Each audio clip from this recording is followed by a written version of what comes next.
Hello, this is Takeshi here. This video is a part of the recently released Days with My Stepsister Volume 11. This is an impression and discussion video. Finally, the school festival chapter is here, so the long-awaited new edition is here. I'm going to try to talk about it again this time too. I've created impressions and discussion for this video, so do watch it until the end. As always, this time they will be full of spoilers. If you have just started reading it, do skip this video. This video will start with the impressions followed by the discussion in the second. First, let's talk about the overall impressions of the latest issue.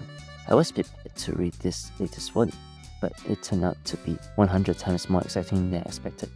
The volume was divided into two parts. The first half should be called the skinship part, and the second part is the school festival. However, I don't want to talk about the ending of all of a sudden, so I'll start from the following of the flow of story. Let's talk about the characters and the scenes that caught your attention. Let's start by talking about the two lovebirds featured on the cover.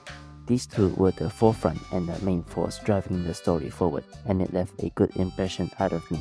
First of all, my impression is that they have become even more stable, and that they are really good at looking at each other.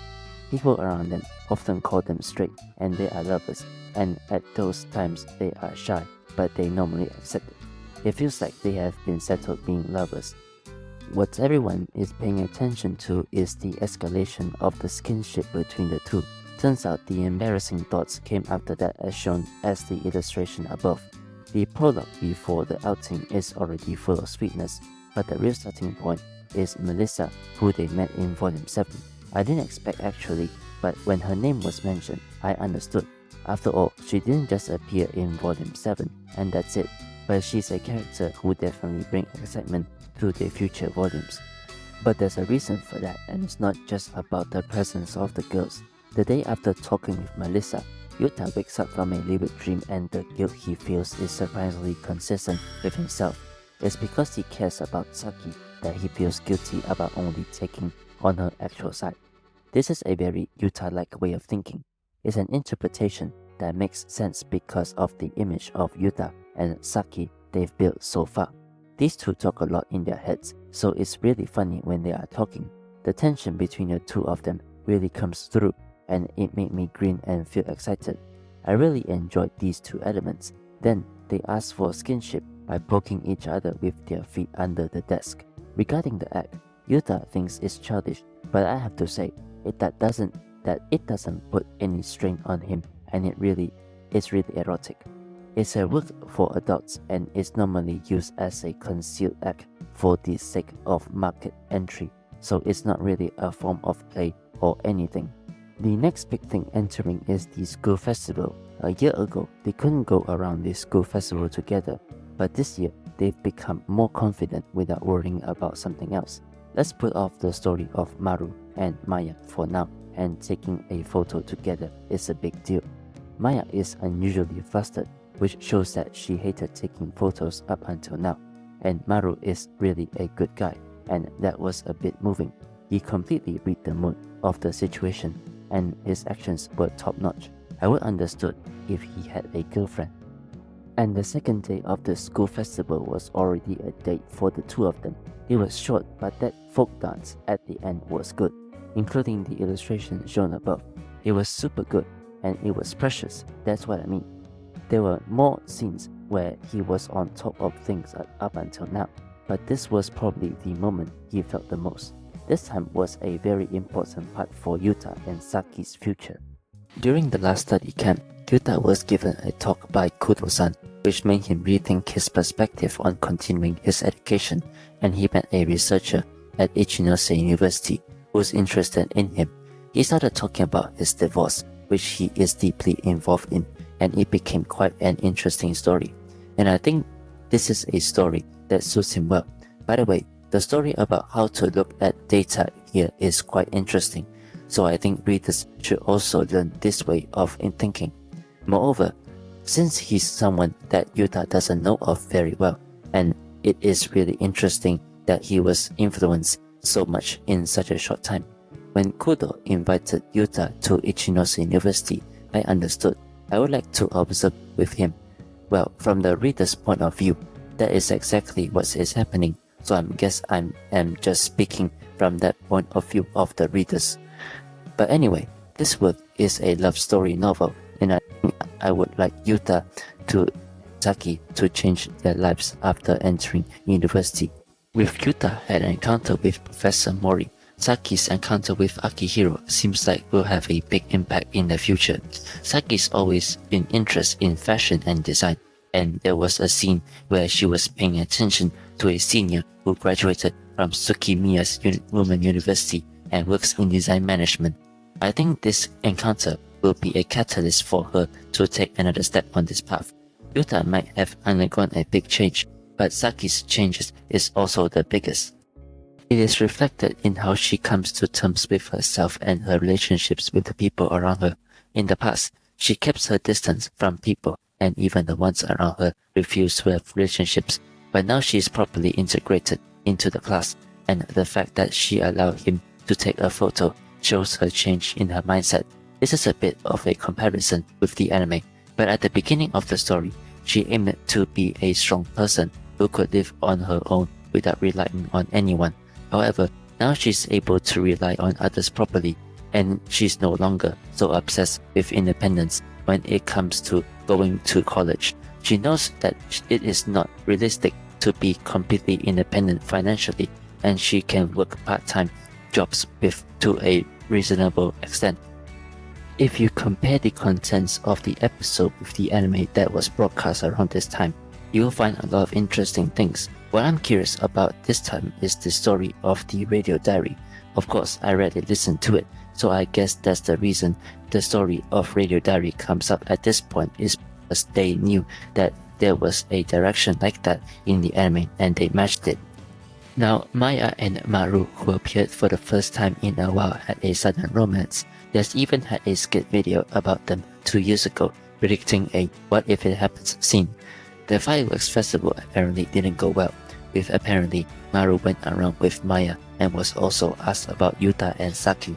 Also, there was a sick person who got better during the summer vacation, and the reason for that is that everyone is already telling the reason.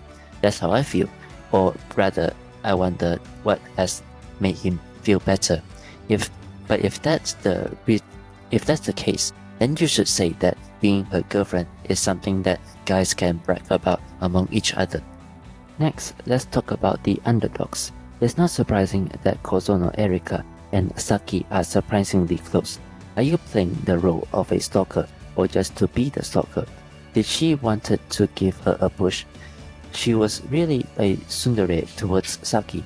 In fact, she loved Saki-senpai so much that she's starting to see Yuta as a rival. This girl seems like she's going to be the comic relief for a long time. And another loser, Yomori-senpai. It's now her turn in the anime, and she may be seriously the biggest mystery of the series. There was a sad story about missing the most important opportunity. I guess that's what it is after all. In the end, I still don't know why she hesitated at that time. If so, it may have mentioned in the Mikawa document. Let's pay some attention to that. However, even if Yuta went to date either of these two, unlike his current relationship with Saki, that relationship has become one-sided because I can see future where communication will stagnant. I don't feel anything natural when I'm with Saki. The actions of the parents regarding this domestic romance are always in the spotlight. This time, the main thing is that Yuta and Saki come to see the two of them doing a mock shop together. I don't know how much you understand that. Akiko thinks that Saki is getting used to school. I think it's thanks to Yuta that I've come to think that it's okay to leave behind photos. Last time we talked about love as well. Unless you're incredibly dumb, I think you did have some sense in it. I did talk about this before, but when a man and a woman of that age live under the same roof, one would assume they will be slowly fell in love without knowing that they are. I can't think of a possibility that would happen. I think there's no way that this work, which emphasized rationality, would not have taken into that account. I think it's more natural to think that they are aware, but it's just silently watching all over it. So I think I've touched on most of the topics covered here, in terms of overall impressions, is decent at its best. The structure is a bit similar to Volume 9. From a reader's perspective, it may not be progressed as much as expected. Well, this is an incredibly important story for the two main characters to shine. From the story perspective, it's not that important. I was constantly grinding at the two perverts. Despite experiencing that tremendous build-up, in the end, there was no catharsis, so you can say it was a bit unsatisfying.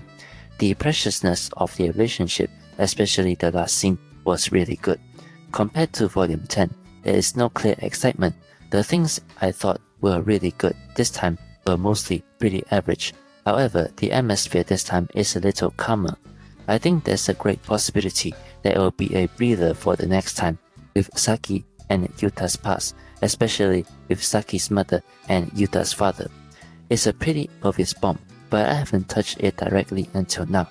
If anything, I've been feeling a bit too happy lately. There are even sections that have gone beyond my memory. Maybe next time I finally pick it up. It looks like there will be a lot of drama this time, so I'm really looking forward to that. So I can understand why this time it will be a little lackluster. It says that it's scheduled to be released in the fall of 2024 for Volume 12. Technically, the end of November is already winter, right? Well, I'm not looking really forward to October.